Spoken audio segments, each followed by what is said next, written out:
Mtakatifu Faustina, ujibu weza gatangaza nka Yohani Pawulo izina ry'Imana Data na Mwana na Roho Mutagatifu. Amen. Bavandimwe bakunzi b'uyu murongo nyogezabutumwa wacu, Shalom. Nimugire amahoro. Padiri Dominique uri hano i Roma, ukomeje kwifuriza icyumweru cyiza, icyumweru cya kabiri cya Pasika, icyumweru cy'impuhwe z'Imana. Nyagasani Imana umugenga w'ubuzima bwanjye nawe akomeze agusenderezeho impuhwe n'imbabazi bye bihora witeka kuri wowe uzikeneye, cyane cyane wahisemo kunkurikira uyu munsi. Ku muryango wawe wabuze amahoro awusenderezemo amahoro, no ku nshuti zawe abuzi nawe utazi, abo bose Nyagasani binyuze ku buvunyi bwa Mutagatifu Mama Faustina na Mutagatifu Yohani Pawulo wa kabiri, impuhwe z'Imana zisendere ku buzima bwanyu bwose, kugira ngo rero izo mbabazi z'Imana zishobore kutugeraho dukeye dusukuye. Reka twongere tubwire Nyagasani tuti: Nyagasani mubyeyi wacu, twagiye kure, twarakosheje, ariko tuciye bugufi, tuzi ko wazutse, tuzi ko watsinze icyaha, tuzi ko watsinze urupfu, tuzi ko ubuzima bwagize ijambo imbere y'urupfu, kandi kuri umutsinzi Nyagasani Yezu. Twe tujya kure nk'umwana w'ikirara mu gucumura kwacu, none duciye bugufi ngo tubabare Nyagasani Yezu. Yezu nyirimpuhwe tugirire impuhwe, Yezu nyirimbabazi tugirire impuhwe, Yezu gira neza tugirire impuhwe. Amen. Isomo ryo mu gitabo cy'ibyakozwe n'intumwa, umutwe wa 5 umurongo wa 12 kugera kwa 16. I Yerusalemu intumwa zikomeza gutanga ibimenyetso no gukora ibitangaza byinshi muri rubanda, kandi bose hamwe n'umutima umwe bagakoranira munsi y'ibaraza rya Salomoni. Ariko nubwo rubanda babashimaga, ntihagire n'umwe utinyuka kubegera. Nyamara abantu batabarika, abagabo n'abagore, bagakomeza kwiyongera kubemera Nyagasani. Byageraga n'aho bazana abarwayi mu mihanda y'umujyi, bakabaryamisha ku mariri cyangwa mu ngobyi, kugira ngo Petero naza kuhanyura nibura igicucu cye kigere kuri umwe muri bo. Ndetse n'imbaga nyamwinshi y'abantu bagashika baturutse mu turere dukikije Yerusalemu, bazanye abarwayi n'abantu bahanzweho na za roho mbi, maze bose bagakira. Iryo ni ijambo ry'Imana. Isomo ryo mu gitabo cy'ibyakozwe n'intumwa, umutwe wa 1 umurongo wa 9 kugera kwa 11a, umurongo wa 12 kugera kwa 13, umurongo wa 17 kugera kwa 19. Jyewe Yohani umuvandimwe wanyu na mugenzi wanyu, musangiye amagorwa, ubwami n'ubwiyumanganye muri Yezu, nari ndi mu kirwa cya Patimosi ku mpamvu y'ijambo ry'Imana n'iy'ubuhamya bwa Yezu. Nuko ku munsi wa Nyagasani ntwarwa na Roho w'Imana, maze numva inyuma yanjye ijwi riranguruye nk'iry'akarumbeti rigira riti: ibyo ubona byandikiye mu gitabo, maze ubyoherereze kiliziya ndwi zo muri Aziya. Ubwo ndahindukira kugira ngo ndebe iryo jwi ryamvugishaga, maze ndembutse mbona amatara 7 ya zahabu, kandi mbona rwagati muri ayo matara umeze nk'umwana w'umuntu. Yari yambaye ikanzu ndende, akindikije umukandara wa ya zahabu. Ngo mukubita amaso, ngo ku birenge bye nk'uwapfuye, ariko anshyiraho ikiganza cy'iburyo, avuga ati: witinya, ni njye uw'ibanze n'uw'imperuka, kandi n'uriho. Narapfuye, none dore ndi muzima, uko ibihe bihora bisimburana iteka. Mfite imfunguzo z'urupfu n'iz'ikuzimu. None rero andika ibyo wabonye, ibiriho n'ibigomba kuzaba hanyuma. Iryo ni ijambo ry'Imana. Nyagasani Yezu nabane namwe.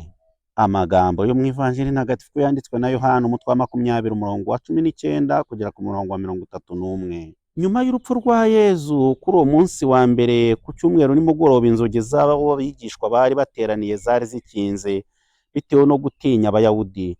Nuko Yezu agira atya, araza ahagarara hagati yabo, arababwira ati: nimugire amahoro. Amaze kuvuga atyo, abereka ibiganza n'urubavu rwe. Abigishwa babonye Nyagasani, ibyishimo birabasaga. Yezu yongera kubabwira ati: nimugire amahoro. Nk'uko Data yantumye, nanjye ndabatumye. Amaze kuvuga atyo, abahuhaho arababwira ati: nimwakire Roho Mutagatifu. abo muzakiza ibyaha bazabikizwa, abo mutazabikiza bazabigumana. Tomasi, umwe muri ba 12 witwaga Didimi, we ntiyari kumwe nabo igihe Yesu aje. Nuko abandi bigishwa baramubwira bati, twabonye Nyagasani. Naho we arababwira ati, nintabona mu biganza bye umwenge w'imisumari, kandi nindashyira urutoki rwanjye mu mwenge w'imisumari n'ikiganza cyanjye mu rubavu rwe, sinzemera. Hashize iminsi 8, abigishwa nabwo bari bikingiranye mu nzu, noneho Tomasi ari kumwe nabo. Yesu agira atya, abahagaze hagati yabo, inzugi zikinze, arababwira ati, nimugire amahoro. Hanyuma abwira Tomasi ati, shyira urutoki rwawe hano, urebe n'ibiganza byanjye, zana n'ikiganza cyawe ugishyire mu rubavu rwanjye, maze ureke kuba umuhakanyi, ahubwo ube umwemezi. Tomasi amusubiza avuga ati, Nyagasani Mana yanjye. Yesu aramubwira ati, wemejwe n'uko umbonye, hahirwa abemera batabanje kwirebera. Yesu yongera guha abigishwa be ibindi bimenyetso byinshi bitanditse muri iki gitabo. Ibi byanditswe ari ukugira ngo mwemere ko Yesu ari Kristo, umwana w'Imana, no kugira ngo nimumwemera mugire ubugingo mu izina rye. Iyo ni ivanjiri ntagatifu. Murakaza neza mwese muri iyi gahunda yo kuri kino cyumweru cya kabiri cy'umweru cy'impuhwe z'Imana. Nkuko twatangiye tubifuriza, impuhwe z'Imana zihore iwanyu, zihore aho muzikeneye hose. Ariko ikigambirijwe uyu munsi cy'umweru cy'impuhwe z'Imana, Mutagatifu Mama Faustina yahawe cyangwa se yabwiwe na Yezu Kristo wazutse, amubwira ko bagomba kwiyambaza bagakora uyu munsi mukuru w'impuhwe z'Imana. Niyo mpamvu ushobora kuba utabonye uko ugana ahantu hatandukanye bahimbariza uwo munsi mukuru, n'ahantu hatandukanye, ariko wowe ndakubwira ngo nawe aho uri iyambaze impuhwe z'Imana. Uyu munsi haje n'uburyo bw'ikoranabuhanga bushobora kugufasha kurangamira impuhwe z'Imana. Izo mpuhwe z'Imana nizo tugomba gukomeza gusaba kugira ngo Papa Francisco, umushumba wa Kiliziya, waraye ushinguwe hano i Roma, kugira ngo izo mpuhwe z'Imana zimumanukireho, bityo yinjire mu bwami bw'Imana. Kristo Yezu nakuzwe. Yezu, amasomo matagatifu tumaze kumva muvandimwe, hari ijambo twumvise ngo hari ku munsi wa 8. Nibyo koko dushoje cya kivi cyitwa Octave, iminsi 8 y'abihe bya Pasika, aho Kiliziya dusaba kwizihiza buri munsi nk'umunsi wa Pasika. N'uyu munsi ni umunsi wa 8, kuko no mu ivanjiri twabyumvise ngo hashize iminsi 8 muri ryabonekerwa rya mbere ryabaye, Tomasi adahari, Yezu yongera aragaruka, noneho aramwiyereka. Amagambo yabwiye abigishwa ku nshuro ya mbere ni nayo agarutse kongera kuvuga, n'ayandi ngo nimugire amahoro, nimugire amahoro. Niyo mpamvu iteka iyo dutangiye natwe turabwira ngo shalom, nimugire amahoro. Nawe aho uri wabwira uwo muri kumwe ukamwifuriza amahoro ya Kristo. Aho muri ku kazi, haba ku matsinda muriho atandukanye, nibura gerageza wandika uti amahoro, nimugire amahoro bavandimwe. Iyo tuvuze ngo nimugire amahoro, ntabwo ari ya mahoro yo ku isi, ahubwo kubera iki Yezu avuga ngo nimugire amahoro? Icyo nicyo ugomba kwibaza. Context byari bimeze gute?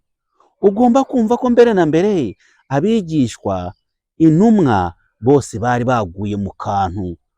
Urupfu rwa Kristo rwarabatatanyije bose. N'abari basigaye bakiri kumwe barimo babundabunda, bafite ubwoba, nta mutekano, nta tuze, nta humure by'umutima bari bafite.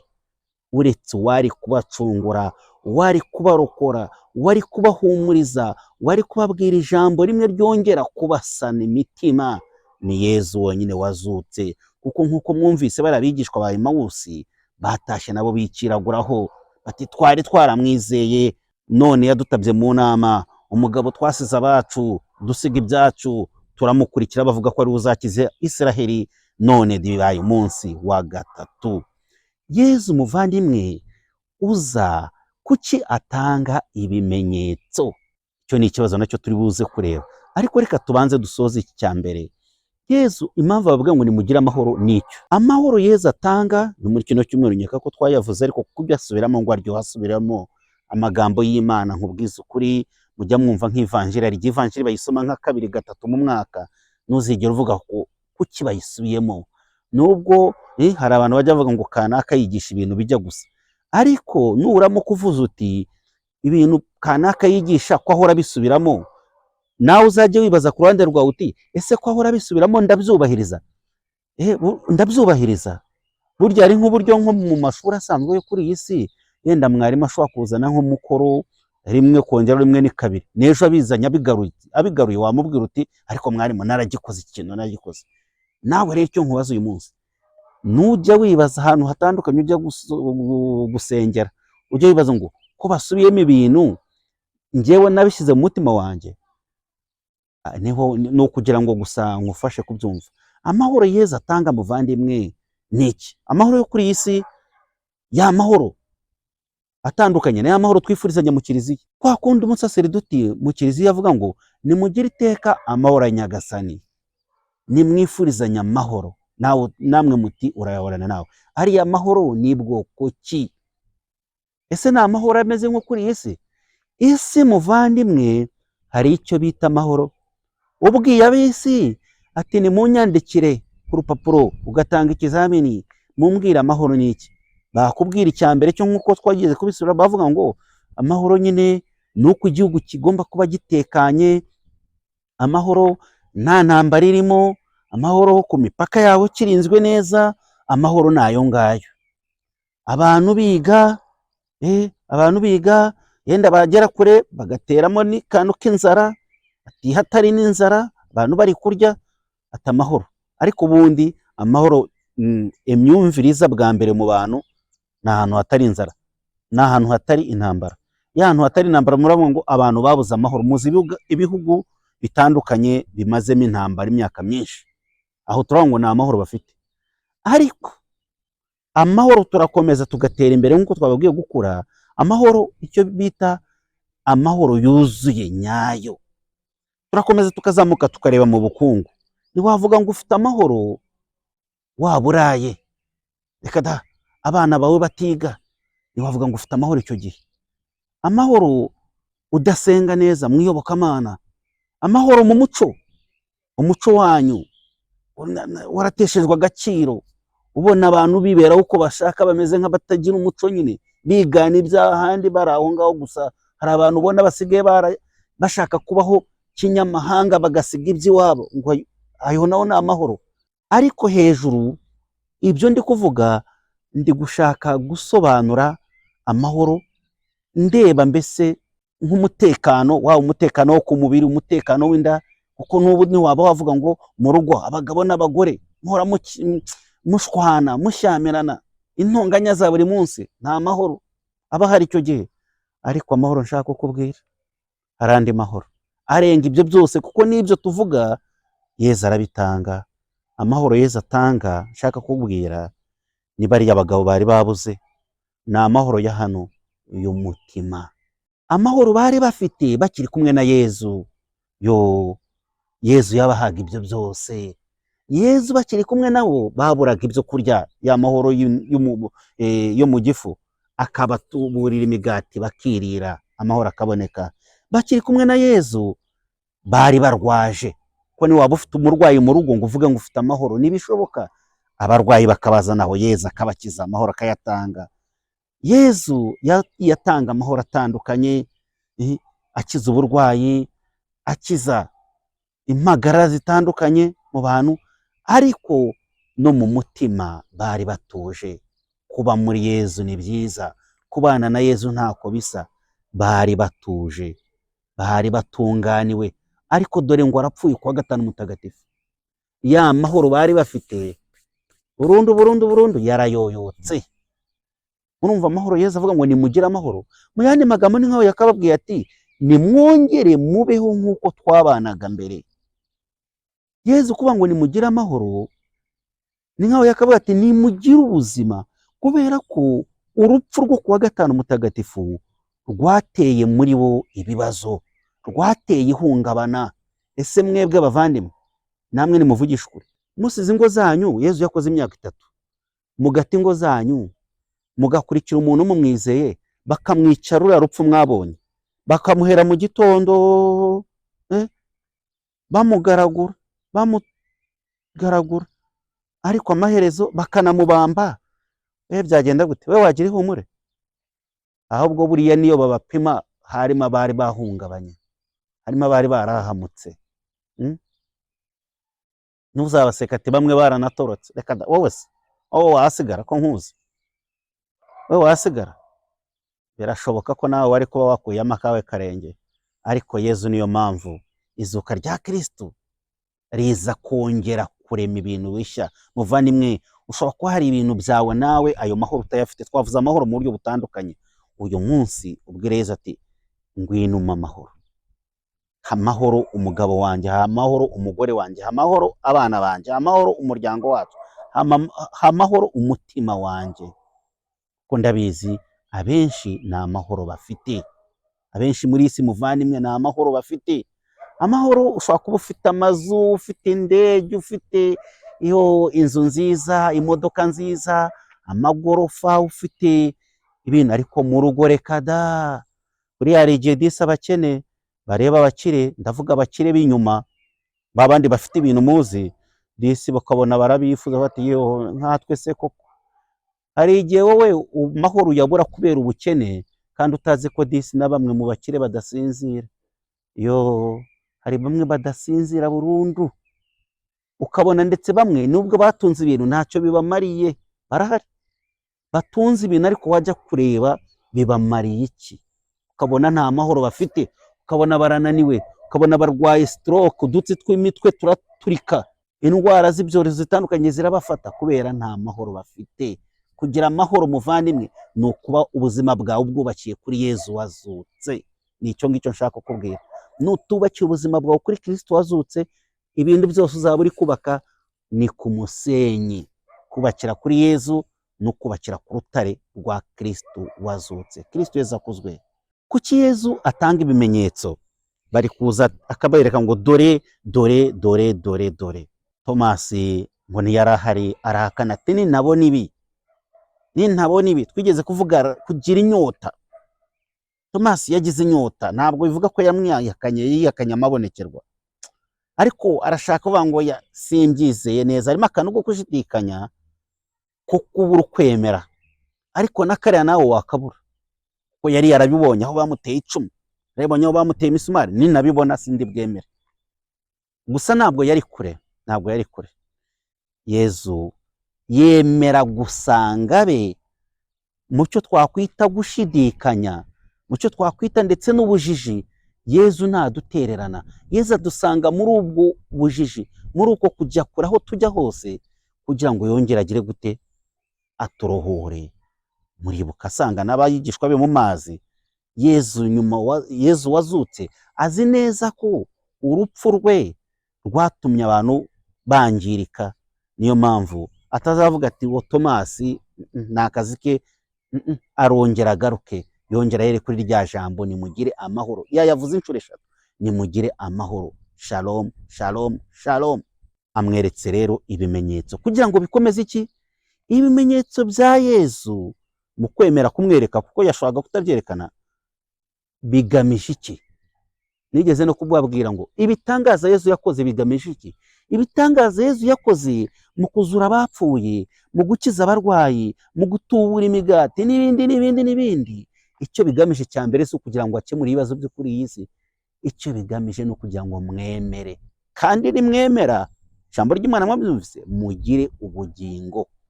Akenshi rero twebwe dushaka ibitangaza, ariko ibitangaza dushaka tukirengagiza icyo bigamije. Twebwe niba turwaye turashaka ibitangaza Yezu adukiza, ariko rimwe na rimwe twamara gukira kwa kwemera kugatakara. Igitangaza aho kiva kikagera, icyo kigamije no kugira ngo kigukomeze mu nzira yawe yo kwemera. Kandi muri twe turimo ba Tomasi ni benshi. Nanjye iyo ugira ngo byaremeze ko nanjye nari kubivuga, nari kubwira ariko nimunyereke, nimurebe, nkontorore, ndebe nitegereze, la recherche de la vérité. Ariko bakakubwira bati ukwemera kubanziriza ubwo iyo science, uko kumenya. Banza wemere ibindi bigerekerwaho ubibone, kuko iyo abanza akemera nibyo yari kubibona, ariko warashaka gukora inverse. Ibimenyetso iyo bavuze ngo la foi précède la science, ni ukuvuga ngo ukwemera kubanziriza science cyangwa se ubumenyi rusange twiga bwo muri iyi si, kuko biriya bimenyetso ni ibintu bigaragara, preuve, ibintu bigaragara, ibimenyetso bifatika. Barakubwira ngo ukwemera kubanziriza ibimenyetso, kubanziriza ubwo bumenyi bwo kuri iyi si. Nawe iyo ushatse ngo ubumenyi bwo kuri iyi si bubanziriza ukwemera, ruba wakishe. Niyo mpamvu mubwira ngo nawe akenshi ibintu by'Imana nushaka kubanza kubimenya ngo urashaka ibimenyetso, uratakara. Gusa icyo muri byose, Yezu washoboye kugira impuhwe Tomasi akamwereka biriya bimenyetso. Nawe niba ukeneye ibimenyetso, akwiyereke, uhamagare Yezu. Hari aho umukeneye mu buzima bwawe, hari aho umukeneye cyane cyane mu gushidikanya nka Tomasi, ariko umuhamagare aze yinjire mu buzima bwawe, aze agenderere ubuzima bwawe. Kandi numara kumumenya, mwumvise imyitwarire ya Tomasi. Tomasi ntiyanaretse, kuko ntiyanabajije Yezu ko wazutse nuko akora, ntiyanabajije ngo bimeze gute. Yari yabonye ko yabibajije, yabivuze mu ntumwa mu itsinda ryabo. Yezu akimara kubimubwira, Tomasi yagize gute?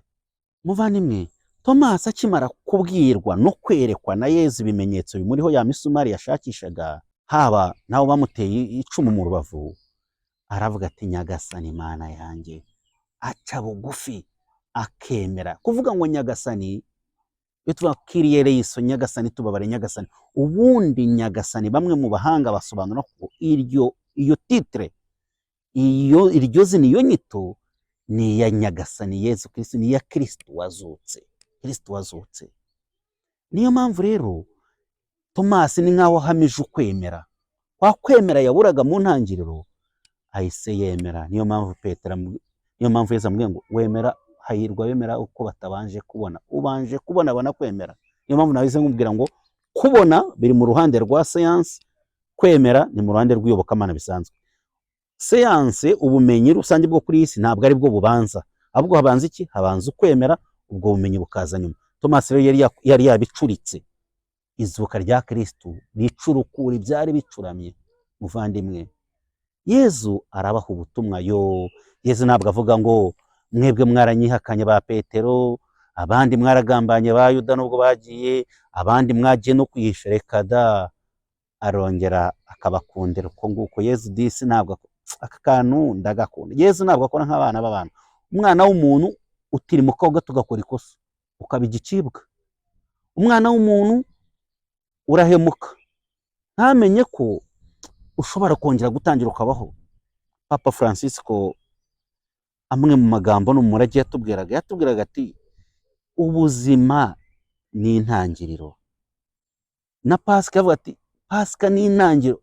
Ni ukuvuga ngo umuntu ashobora gufata umwanzuro agatangira. Ntukarebera umuntu mu ndorerwamo y'ikibi yakoze gusa. Umuntu ntabwo agomba kugumayo. Kuki uhora urebera umuntu mu ndorerwamo y'ikibi yakoze? Kuki utamurebera mu cyiza, muvandimwe? Ese ntibishoboka? Yezu rero nicyo yakoze. Yezu ntabwo arebera intumwa ze, yewe na Tomasi wari umaze guhakana, ntabwo amurebera muri ibyo, ahubwo arabaha inshingano. Uko data yantumye nawe ndabatumye. Nanjye niyo mpamvu nkubwira iyo dushoje inyigisho ngo nawe ubutumwa ndabugwaye bushyikiriza abandi. Ubuhawe ku buntu, ntacyo ngusabye, nanjye nabuhawe ku buntu, nawe buhereze abandi. Nizo nshingano zo kwamamaza umusaraba wa Kristo, Kristo wazutse. Kandi icyo tugomba kubanza kwamamaza ni iki? Nicyo twumvanye na Yezu Kristo tugendeye kuri Evanjiri uyu munsi. Ni amahoro. Amahoro biwanye iki? Amahoro biwanye urukundo. Ni urukundo. Wowe icyo uhamagariwe muvandimwe kugenda kwamamaza mu bandi, ni urukundo rwa Kristo wazutse. Ni urukundo rwa Kristo, ni amahoro ya Kristo atsinda ubwoba babandi bari bafite, atsinda umwiryane, atsinda icuraburindi, atsinda umwijima. Ni amahoro atsinda buri kimwe cyose twakwita ubucakara bucakaza inyoko muntu, ahubwo ukamamaza ubwigenge bw'abana b'Imana. Uko kuba umwogezabutumwa w'ukuri nibyo Petero na bagenzi be bari gukora mu gitabo cy'ibyakozwe n'intumwa. Ibyo Yezu yakoraga, ya mahoro yatangaga akiza abarwayi, nk'uko twabivuze ngo ntiwaba urwaje umuntu ngo uvuge ngo ufite amahoro. Umurwayi akumaraho ibyawe byose, akarima ukagurisha, niba wari ufite ikintu cyawe cyose ukagurisha ngo uravuza. Batangiye ya mahoro Yezu yabifurije, twumvise mu ivanjiri, nabo batangiye kuyabiba. Bayabibye bari kubazanira abarwayi. Yezu atanga atitangiriye itama, uko yabikoraga byose, uko tubyumva mbere y'urupfu rwe, mu Galileya, muri Samariya, mu Yudeya, aho hose nabo disi bari kubikora. Petero wahakanye kuriya pe, reka nkubaze, ari wowe umuntu akwihakanye, tuvuge ari umugabo wawe, ari umugore wawe, ari inshuti magara yawe, ikakwihakana nk'uko Petero yabikoze Yezu, hari icyizere wakongera kumugirira? Hari icyizere wakongera kumugirira? Ariko ari kubikora bigakoreka. Mu izina rya nde? Mu izina rya Yezu. Nawe rero muvandimwe, ndagira ngo ugerageze vuga izina rya Yezu, kandi ibitangaza bizakoreka. Hari benshi bakora ibitangaza, kandi ntuzakenere ko abantu banakwemera. Do good and keep silent, kuko Abongereza bivuga. Ujye ukora icyiza. Ibitangaza turi kubwira ni ukwituriza. Iyo igezabutumwa rigezweho ntabwo ari ugusakuza no, tanga amahoro aho ugeze, maze witurize, wirinde ko ibintu byawe bisakuza. Nyagasani wazutse niwe ureba ibikorwa byawe. Ntuzigere wifuza ko iyi si turimo ari izakora validation, ari izakugenzura ngo ivuge ngo ukora neza, ugira neza. Nugerageza cyangwa se nushaka ko iyi si aba ari iguha amanota, ni akazi kawe, ijuru rizakwihembera. Yohani intumwa ku kirwa cya Patmos niwe uri kwamamaza Kristo. Kiriya gitabo cy'ibyakozwe n'intumwa cyanditswe mu gihe kiliziya zari mu matotezwa, ziri mu makuba. Ariko bigenze gute? Yohani intumwa ahabwa ubutumwa bwo kuzigezaho ijambo ry'Imana rizikomeza. Hari benshi rero, urumva abakristo barimo batotezwa, Yohana ahabwa ubwo butumwa. Niyo mpamvu nawe nkubwira ngo abo batotezwaga ni amahoro bari bafite. Ni nkaho Yezu yamubwiraga ngo andika ibyo ubona ubyandike, ariko ubutumwa ugomba gutanga ni ubwerekeye ihumure, ni ubwerekeye amahoro. Nshuti rero bavandimwe, amahoro twayahawe mu mutima wa Yezu Kristo, uwo gicumbi cy'impuhwe. Niyo mahoro yahaye Mama Faustina, niyo mahoro yahaye Mutagatifu Yohani Pawulo wa kabiri. Izo ntumwe ebyiri z'impuhwe z'Imana ntituziyambaze, maze impuhwe zazo zihure zibuganyirizwa iwacu, kuko ahatari impuhwe nta mahoro aba ahari. Amahoro muvandimwe isi itanga ntabwo ashingiye ku izuka rya Kristo. Mubimenye, mu bihugu bitandukanye byo ku isi bagura imbunda zikomeye, bakagura intwaro zikomeye kugira ngo bo babone amahoro. Bagura intwaro bagapakira, bakaba bazifite rwose. Ngaya amahoro yo kuri iyi si. Ariko amahoro ya Kristo si aho ngaho. Muribuka ko na Yezu yabwiye Petero yarazi ko agiye kuzana amahoro, akura inkota mu rubuga, yikura inkota ati pa, ngaya amahoro yo kuri iyi si. Yarameze nk'ariya Petero yaragiye kuzana, azi ko agiye gukemura ibibazo. Yezu ati subizamo di. Mu yandi magambo, amahoro isi itanga ahabanye kure n'amahoro ya Kristo, kubera ko isi ishakira amahoro mu bibazo. Niyo mpamvu Abafaransa bavuga ngo qui veut la paix prépare la guerre, ngo ushaka amahoro ategura intambara. Nawe nyumvira uwo mugani, ushaka amahoro ategura intambara. Kwa Yezu si uko bimeze di. Ushaka amahoro ategura amahoro, ahubwo urwango, inabi twebwe tuyiganjisha ineza. Aho niho amahoro aba ari. Ahantu hari amahoro iteka harangwa n'impuhwe. Niyo mpamvu uyu munsi w'impuhwe z'Imana ari umunsi ugaragaza mu buryo bwuzuye kandi bwimbitse amahoro ya Kristo, ineza, impuhwe n'urukundo bye, uwo wazutse, bihora iwanyu no ku banyu bose. Urakoze Yezu, urakoze Yezu, wowe utwifuriza amahoro, wowe utubwira uti nimugire amahoro. Ngwino usesekaza amahoro ku muryango wacu, ngwino usendereza amahoro ku miryango yacu, ngwino usendereza amahoro yuzuye nk'uko twayabonye hataraye urusaku, kuko abagenga b'isi uburyo batangamo amahoro buhabanye kure n'uburyo wowe uyaduha. Ngwino rero utwihera amahoro Yezu, wowe ugategeka iteka ryose. Amen. Nyagasani Yezu nabane namwe, binyuze ku buvunyi bwa mutagatifu Papa Yohani Pawulo wa kabiri na mutagatifu Mama Faustina, ushobora byose, Kristo wazutse n'abanyinshi, Imana Data na Mwana na Roho Mutagatifu. Amen. Padiri Dominique i Roma, mwese mbifurije umunsi mwiza. rwose iradukunda ugire impuhwe z'agatangaza